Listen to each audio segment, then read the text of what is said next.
नमस्कार दोस्तों, आपका हमारे YouTube चैनल में स्वागत है। पशु परिचर के लिए हमने नई टेस्ट सीरीज चालू की है। 10 दिन में आप पशु परिचर की तैयारी कर सकते हैं। इसमें फर्स्ट रिवीजन द्वारा मॉडल पेपर तैयार किए गए हैं। आप मॉडल पेपर को जल्दी जल्दी 1 या 2 बार 3 बार जितनी बार हो सके फर्स्ट रिवीजन कीजिए और इसमें आप कम समय में अच्छी तैयारी कर पाएंगे। और आपने यदि अगर चैनल को सब्सक्राइब नहीं किया तो चैनल को सब्सक्राइब कर लीजिए, वीडियो को लाइक कीजिए, शेयर कीजिए। अब देखते हैं आज का हमारा अपना मॉडल पेपर। छोटे पशु यानी कि बकरी का भार मापन में प्रयुक्त करते हैं। बताइए कौन सी विधि बकरी के भार मापन में प्रयोग करते हैं, कौन सी विधि का? तो दोस्तों इसका राइट आंसर हो जाएगा इसमें वो है स्प्रिंग बैलेंस विधि। दोस्तों स्प्रिंग बैलेंस विधि का प्रयोग करते हैं बकरी के भार मापन के लिए। तो यहाँ पर अपना इसमें ए नंबर का ऑप्शन बिल्कुल सही हो जाएगा, ये आपको इसमें याद रखना है। और ये देखिए प्लेटफॉर्म विधि, इसमें क्या होता है कि इसमें बड़े पशु के भार मापन के लिए इस विधि का प्रयोग करते हैं, प्लेटफॉर्म बोइंग मशीन का प्रयोग करते हैं। ठीक है, तो यहाँ पर अपना इसमें राइट आंसर छोटे पशु का पूछा है, तो ए नंबर ऑप्शन सही था। आगे देखिए सेकंड नंबर का प्रश्न है, खीस के बारे में निम्न में से कौन सा तथ्य सही नहीं है? खीस के बारे में कौन सा तथ्य सही नहीं है वो अपने को दोस्तों यहाँ पे बताना है। देखिए खीस गाढ़ा पीलापन लिए हुए लसलसा तरल पदार्थ होता है, बिल्कुल सही बात है। इसमें पीला रंग कैरोटीन की अधिक मात्रा के कारण होता है, तो ये भी बिल्कुल सही है। खीस दूध की अपेक्षा पतला होता है, दूध की अपेक्षा पतला होता है, ये गलत हो जाएगा। दोस्तों आप सभी को पता है कि खीस है वो गाढ़ा होता है। ठीक है, तो यहाँ पर देखिए पहले नंबर के ऑप्शन में ये चीज दे रखी है, खीस गाढ़ा पीलापन लिए हुए लसलसा तरल पदार्थ होता है, तो यहाँ पे पतला, तो इसमें गलत हो जाएगा। देखिए खीस में वसा गोलिकाएं अनियमित आकार की होती है, बिल्कुल सही बात है, तो यहाँ पर सी नंबर का ऑप्शन बिल्कुल सही।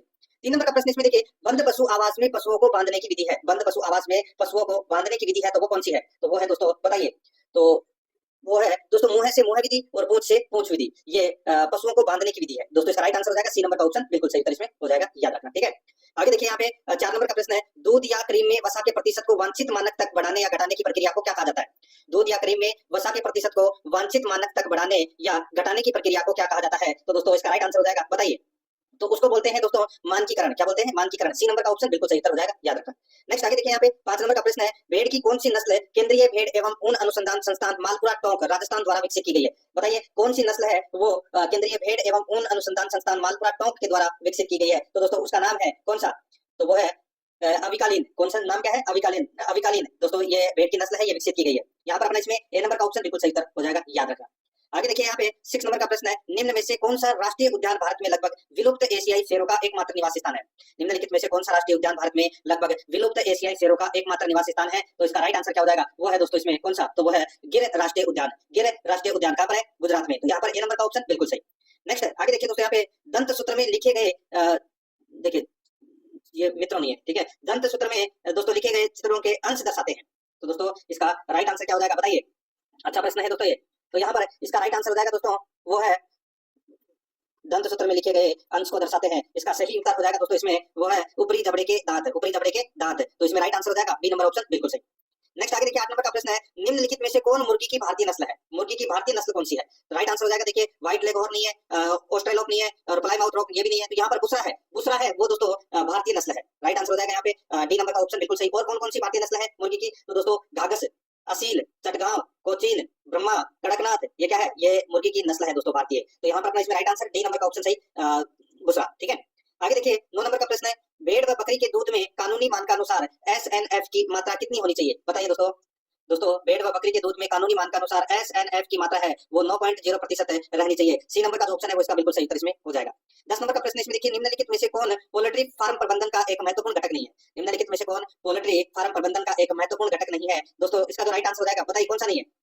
तो वो है दोस्तों इसमें देखिए गंदगी फैलाना ये पोल्ट्री फार्म प्रबंधन का एक महत्वपूर्ण घटक है, वो नहीं है। बाकी रोग मुक्त नस्ल, उचित भोजन, सुरक्षित फार्म स्थितियां, ये तीनों है। तो यहाँ पर अपना इसमें right answer C number option बिल्कुल सही।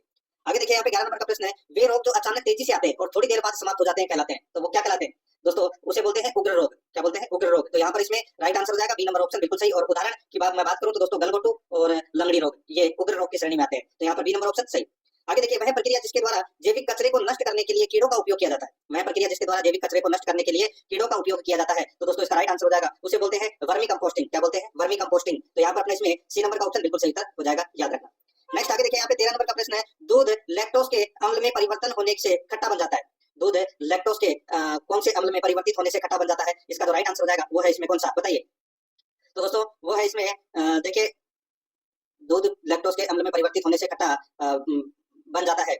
तो दोस्तों राइट आंसर हो जाएगा वो है इसमें लैक्टिक अम्ल। यहाँ पर बी नंबर का जो ऑप्शन है वो इसका बिल्कुल सही उत्तर हो जाएगा, लैक्टिक अम्ल। ठीक है, याद रखना। दही में लैक्टिक अम्ल पाया जाता है और सेव में मौलिक अम्ल, चने की पत्ते में भी दोस्तों मैलिक अम्ल पाया जाता है और सिरका में एसिटिक अम्ल, और यहाँ पे लैक्टिक अम्ल आएगा दोस्तों इसमें। बी नंबर ऑप्शन बिल्कुल सही। आगे देखिए यहाँ पे जर्सी गाय के दूध में वसा एवं प्रोटीन का प्रतिशत क्रमशः कितना होता है? बताइए जर्सी गाय के दूध में वसा एवं प्रोटीन का प्रतिशत कितना होता है? तो दोस्तों यहाँ पे मैं बात कर रहा हूँ जर्सी गाय की, ठीक है। तो जर्सी गाय में दोस्तों वसा तो होती है 5.5 और प्रोटीन होता है दोस्तों इसमें 3.9%। तो यहाँ पर अपना इसमें राइट आंसर बी नंबर का ऑप्शन बिल्कुल सही उत्तर हो जाएगा। आगे देखिए 15 नंबर का प्रश्न है, दूध के निम्न उत्पादों में से किसमें सर्वाधिक वसा पाई जाती है? तो किसमें सर्वाधिक वसा पाई जाती है, इसका राइट आंसर हो जाएगा दोस्तों इसमें देखिए घी में दोस्तों ये वसा पाई जाती है। ए नंबर का जो ऑप्शन है उसका बिल्कुल सही उत्तर हो जाएगा, घी में वसा पाई जाती है। आगे देखिए 16 नंबर का प्रश्न है, लंपी त्वचा रोग का कारक है। लंपी त्वचा रोग का कारक क्या है? दोस्तों ये विषाणु जनित रोग है, राइट आंसर हो जाएगा विषाणु जनित रोग है। तो यहाँ पर सी नंबर का ऑप्शन बिल्कुल सही, विषाणु जनित रोग है। नेक्स्ट आगे देखिए यहाँ पे 17 नंबर का प्रश्न, मुर्गी आवास पद्धति की पिंजरा प्रणाली में प्रचलित किस्मों के प्रकार हैं। बताइए पिंजरा प्रणाली कितने किस्म की होती है? तो दोस्तों ये 4 किस्म की होती है। यहाँ पर सी नंबर का ऑप्शन राइट आंसर हो जाएगा। क्या क्या नाम है? तो फ्लैट डेक, टेयर स्टेप, डबल डेक और ट्रिपल डेक, ये 4 किस्में हैं दोस्तों पिंजरों की। तो यहाँ पर अपना इसमें सी नंबर का ऑप्शन बिल्कुल सही। आगे देखिए 18 नंबर का प्रश्न है, भैंस का दूध किसका अच्छा स्रोत है? भैंस का दूध किसका अच्छा स्रोत है? इसका जो राइट आंसर हो जाएगा वो है दोस्तों ये कैल्शियम और फास्फोरस का अच्छा स्रोत है। दोस्तों कैल्शियम और फास्फोरस का अच्छा स्रोत है भैंस का दूध। यहाँ पर डी नंबर का ऑप्शन बिल्कुल सही उत्तर हो जाएगा। आगे देखिए 19 नंबर का प्रश्न है, दूध में वसा में ग्लिसरॉल व वसीय अम्लों का अनुपात होता है। दूध में वसा में ग्लिसरॉल व वसीय अम्लों का अनुपात होता है। इसका जो राइट आंसर हो जाएगा वो है दोस्तों कितना होता है? तो 1:3 होता है दोस्तों, 1:3। तो यहाँ पर ए नंबर का ऑप्शन बिल्कुल सही, 1:3। 20 नंबर का प्रश्न इसमें देखिए, भोजन के पाचन की प्रक्रिया के दौरान होने वाले ऊर्जा परिवर्तन के प्रकार को बताइए। भोजन के पाचन की प्रक्रिया के दौरान होने वाले ऊर्जा परिवर्तन के प्रकार को बताएं। तो दोस्तों इसका राइट आंसर हो जाएगा वो है इसमें रासायनिक ऊर्जा से उष्मा ऊर्जा, रासायनिक ऊर्जा से उष्मा ऊर्जा। यहाँ पर ए नंबर का ऑप्शन बिल्कुल सही उत्तर हो जाएगा। 21 नंबर का प्रश्न इसमें देखिए, निम्नलिखित में से किस रिजर्व क्षेत्र ने संरक्षण के उद्देश्य से प्रोजेक्ट रेड पांडा शुरू किया है? निम्नलिखित में से किस रिजर्व क्षेत्र ने संरक्षण के उद्देश्य से प्रोजेक्ट रेड पांडा शुरू किया है? इसका जो राइट आंसर हो जाएगा वो है दोस्तों इसमें कौन सा? बताइए रेड पांडा ये शुरू किया है दोस्तों Padmaja Naidu Himalayan zoological park. इसमें दोस्तों ये रिजर्व क्षेत्र ने संरक्षण के उद्देश्य से प्रोजेक्ट रेड पांडा शुरू किया है। यहाँ पर बी नंबर का जो ऑप्शन है वो इसका राइट आंसर हो जाएगा। कहां पर है ये दोस्तों? ये दार्जिलिंग पश्चिम बंगाल में है, ठीक है। राइट आंसर हो जाएगा बी नंबर ऑप्शन सही। नेक्स्ट आगे देखिए 22 नंबर का प्रश्न है, नवजात पशु की नाभि में सूजन एवं मवाद किस रोग का लक्षण है? नवजात पशु में नाभि में सूजन एवं मवाद किस रोग का लक्षण है? तो दोस्तों इसका राइट आंसर हो जाएगा वो है इसमें, बताइए। तो दोस्तों इसका जो राइट आंसर हो जाएगा वो है इसमें नवजात पशु के दोस्तों नाभि के आसपास में एवं जोड़ों में सूजन आ जाती है, तेज बुखार आ जाता है, तो ये नेवल रोग का लक्षण है दोस्तों। यहाँ पर ए नंबर का ऑप्शन बिल्कुल सही, नेवल रोग का लक्षण है, ठीक है। आगे देखिए दोस्तों यहाँ पे 23 नंबर का प्रश्न है, गाय में दुग्ध ज्वर रोग किसकी कमी से होता है? गाय में दुग्ध ज्वर रोग है ये कैल्शियम की कमी के कारण होता है दोस्तों, ठीक है। राइट आंसर हो जाएगा बी नंबर का ऑप्शन बिल्कुल सही, और इसके उपचार के लिए दोस्तों कैल्शियम की गोली दी जाती है, बी नंबर ऑप्शन सही। आगे देखिए 24 नंबर का प्रश्न है, लंगड़ा बुखार रोग का रोगजनक है। लंगड़ा बुखार रोग का रोगजनक है तो वो कौन सा है? तो दोस्तों वो है इसमें क्लोस्ट्रीडियम सोवियाई, क्लोस्ट्रीडियम सोवियाई। यहाँ पर ए नंबर का ऑप्शन बिल्कुल सही इसमें हो जाएगा।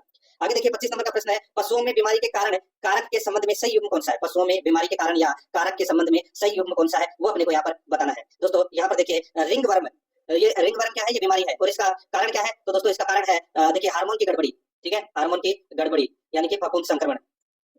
इसका दोस्तों ये हार्मोन की गड़बड़ी इसमें गलत रखा है। यहाँ पे फफूंद के संक्रमण से ये रिंगवर्म बीमारी है वो होती है, ठीक है। तो ये अपना पहला गलत हो जाएगा। डेग नाला दोस्तों, डेग नाला ये रोग है, ये किसके कारण होता है? तो ये भोजन में सिलेनियम की अधिकता के कारण होता है। तो यहाँ पर जीवाणु है, ये भी दोस्तों इसमें गलत दे रखा है। हिमोफिलिया ये आनुवंशिक रोग है, बिल्कुल सही बात है। रिकेट कैल्शियम की कमी, गलत हो जाएगा। रिकेट है वो विटामिन डी की कमी से रोग होता है, तो यहाँ पर ये भी गलत हो जाएगा। सही कौन सा है? सी नंबर का। तो यहाँ पर सी नंबर ऑप्शन बिल्कुल सही। आगे देखिए मुर्गियों के आवास निर्माण प्रणाली है दोस्तों, मुर्गियों के आवास निर्माण प्रणाली है दोस्तों, इसका राइट आंसर क्या हो जाएगा वो है इसमें, बताइए। तो दोस्तों 3 प्रकार की प्रणाली होती है मुर्गी आवास की, एक विस्तृत पद्धति, एक अर्ध सघन पद्धति और एक सघन पद्धति, ठीक है। राइट आंसर क्या हो जाएगा यहाँ पे? डी नंबर का ऑप्शन बिल्कुल सही, उपरोक्त सभी। 27 नंबर का प्रश्न इसमें देखिए, दुग्ध संरचना में निम्न में से किस तत्व का सबसे अधिक प्रतिशत होता है? तो सबसे अधिक प्रतिशत है वो किसका होता है? राइट आंसर हो जाएगा दोस्तों इसमें वो होता है किसका? तो सबसे अधिक प्रतिशत दोस्तों पानी का होता है, कितना? 90%, ठीक है। राइट आंसर इसमें सी नंबर ऑप्शन सही था। आगे देखिए भेड़ की कौन सी वन संकरित नस्ल केंद्रीय भेड़ एवं उन अनुसंधान संस्थान अभिकानगर टोंक द्वारा विकसित की गई है? तो दोस्तों वो है अभिवस्त्र। यहाँ पर ए नंबर का ऑप्शन बिल्कुल सही हो जाएगा, अभिवस्त्र, ठीक है। आगे देखिए दोस्तों यहाँ पे 29 नंबर प्रश्न है, भदावरी नस्ल की भैंस के मादा पशुओं का भार होता है। भदावरी नस्ल के भैंस के मादा पशुओं का भार होता है तो वो होता है दोस्तों देखिए नर पशु का तो भार होता है 400 से 450 किलो, और मादा का होता है दोस्तों 350 से 400 किलो। तो यहाँ पर अपना ए नंबर का ऑप्शन बिल्कुल सही हो जाएगा। आगे देखिए जम्मू कश्मीर के गुज्जर बकरवाल समुदाय के लोग किस प्रकार के मवेशी पालते हैं? तो किस प्रकार के मवेशी पालते हैं? इसका राइट आंसर हो जाएगा दोस्तों वो है इसमें किस प्रकार के? तो ये पालते हैं दोस्तों भेड़ बकरियों को पालन करते हैं। तो यहाँ पर अपना इसमें right answer B number option बिल्कुल सही। नेक्स्ट आगे देखिए दोस्तों यहाँ पे 31 नंबर का प्रश्न है, भैंस में प्रसव की क्रिया को क्या कहते हैं? भैंस में प्रसव की क्रिया को दोस्तों काविंग कहते हैं। क्या बोलते हैं? काविंग, ठीक है, याद रखना। यहाँ पर ए नंबर का ऑप्शन बिल्कुल सही। और ये किडिंग है, ये बकरी की प्रसव क्रिया को किडिंग बोलते हैं। और लेम्बिंग है ये दोस्तों भेड़ की प्रसव क्रिया को बोलते हैं लेम्बिंग, ठीक है। और यहाँ पे फरोविंग दे रखा है, फरोविंग, ठीक है, ये सुअर की प्रसव क्रिया को बोलते हैं। यहाँ पर ए नंबर ऑप्शन बिल्कुल सही। आगे देखिए निम्न में से कौन सी वीर्य एकत्रीकरण की सबसे अच्छी विधि है? वीर्य एकत्रीकरण की सबसे अच्छी विधि कौन सी है? तो राइट आंसर हो जाएगा वो है दोस्तों कृत्रिम योनि विधि। यहाँ पर डी नंबर का ऑप्शन बिल्कुल सही हो जाएगा। आगे देखिए 33 नंबर का प्रश्न है, निम्न में से किस नस्ल की बकरी के चेहरे के दोनों तरफ है कानों के थूथन पर सफेद पट्टी होती है? निम्न में से किस नस्ल की बकरी के चेहरे के दोनों तरफ है कानों के थूथन तक है सफेद पट्टी होती है? इसका राइट आंसर हो जाएगा वो है दोस्तों इसमें कौन सा? तो वो है टोटनबर्ग बकरी, ठीक है। यहाँ पर अपना इसमें राइट आंसर टोटनबर्ग बकरी, इसका बिल्कुल सही, ठीक है। इसके बकरी के शरीर का रंग है वो हल्का भूरा होता है। और जिसके ऊपर दोस्तों सफेद या कत्थई रंग के धब्बे बने हुए होते हैं। यहाँ पर बी नंबर ऑप्शन सही था। आगे देखिए, कर्नाटक और आंध्र प्रदेश के गोल्ला समुदाय किस प्रकार के मवेशी पालते हैं? तो दोस्तों राइट आंसर हो जाएगा, ये घुमंतु चरवाहों में से एक है गोल्ला समुदाय, और ये मुख्य रूप से गाय और भैंस पालते हैं। राइट आंसर हो जाएगा यहाँ पे सी नंबर का ऑप्शन बिल्कुल सही। आगे देखिए, देवली गाय की नस्ल, दोस्तों बताइए कौन सी नस्ल है देवली गाय की नस्ल? राइट आंसर क्या हो जाएगा दोस्तों इसमें बताइए? तो ये दोस्तों द्विकाजी नस्ल है, द्विकाजी नस्ल है। तो यहाँ पर द्विकाजी नस्ल है, तो यहाँ पर इसमें राइट आंसर क्या हो जाएगा? वो है इसमें ए नंबर का जो ऑप्शन है वो इसका बिल्कुल सही द्विकाजी नस्ल है। नेक्स्ट आगे देखिए, यहाँ पे अपराधी जनजाति अधिनियम किस वर्ष लागू किया गया था? अपराधी जनजाति अधिनियम कब लागू किया गया था? राइट आंसर हो जाएगा दोस्तों ये 1871 में लागू किया गया था। ए नंबर का ऑप्शन बिल्कुल सही। आगे देखिए, विभिन्न स्तरों पर भोजन पाचित रस तथा अपशिष्ट की गति को कौन नियंत्रित करता है? विभिन्न स्तरों पर भोजन पाचित रस तथा अवशिष्ट की गति को कौन नियंत्रित करता है? इसका जो राइट आंसर हो जाएगा वो है दोस्तों इसमें कौन सा? इसका सही उत्तर हो जाएगा वो है दोस्तों सवर्णी पेशियां, सवर्णी पेशियां। तो यहाँ पर अपना इसमें राइट आंसर क्या हो जाएगा दोस्तों सी नंबर का जो ऑप्शन है वो इसका बिल्कुल सही उत्तर इसमें हो जाएगा, याद रखना सवर्णी पेशियां। आगे देखिए, यहाँ पे 38 नंबर का प्रश्न है, मासाई चरवाहों पर औपनिवेशिक शासन का क्या असर पड़ा? मासाई चरवाहों पर औपनिवेशिक शासन का क्या असर पड़ा? तो दोस्तों इसका जो राइट आंसर हो जाएगा वो है दोस्तों इसमें उनकी परंपरागत सत्ता कमजोर हो गई, उनकी परंपरागत सत्ता कमजोर हो गई। यहाँ पर बी नंबर ऑप्शन बिल्कुल सही। आगे देखिए, मेड काउ नामक रोग किससे होता है? मेड काउ नामक रोग किससे होता है? इसका जो राइट आंसर हो जाएगा, ये रोग है वो प्रियोन से होता है। किससे होता है? प्रियोन से। यहाँ पर डी नंबर का ऑप्शन बिल्कुल सही उत्तर हो जाएगा, प्रियोन से। नेक्स्ट आगे देखिए, 40 नंबर का प्रश्न है, कोंकणी किसान डंगर चरवाहों का स्वागत क्यों करते थे? कोंकणी किसान डंगर चरवाहों का स्वागत क्यों करते थे? तो दोस्तों वो है क्योंकि डंगर उनके खेतों को उपजाऊ बनाते हैं। तो यहाँ पर अपना इसमें बी नंबर का ऑप्शन बिल्कुल सही उत्तर इसमें हो जाएगा, ठीक है, याद रखना आपको। दोस्तों आपने पशु परिचर का मॉडल पेपर देखा, हमारे सभी मॉडल पेपर प्ले लिस्ट में तैयार है। आप वहां से प्ले लिस्ट में से अपने पुराने मॉडल पेपर भी देख सकते हैं, सभी मॉडल पेपर प्ले लिस्ट में है। आप एक एक दो करके सभी मॉडल पेपर को फर्स्ट रिवीजन कर लीजिए। ये फर्स्ट रिवीजन से इसके अंदर जितने भी सवाल है आपको कम समय में जल्दी से जल्दी तैयारी मिलेगी। 10 दिन में हमारा टारगेट है, 10 दिन में पूरा कोर्स कंप्लीट करा दिया जाएगा। इसके अंदर आप हमारे मॉडल पेपर को देख करके अपनी तैयारी मजबूत कर सकते हैं। वीडियो देखने के लिए आपका बहुत बहुत धन्यवाद। चैनल को सब्सक्राइब कर लीजिए अगर सब्सक्राइब नहीं किया है तो।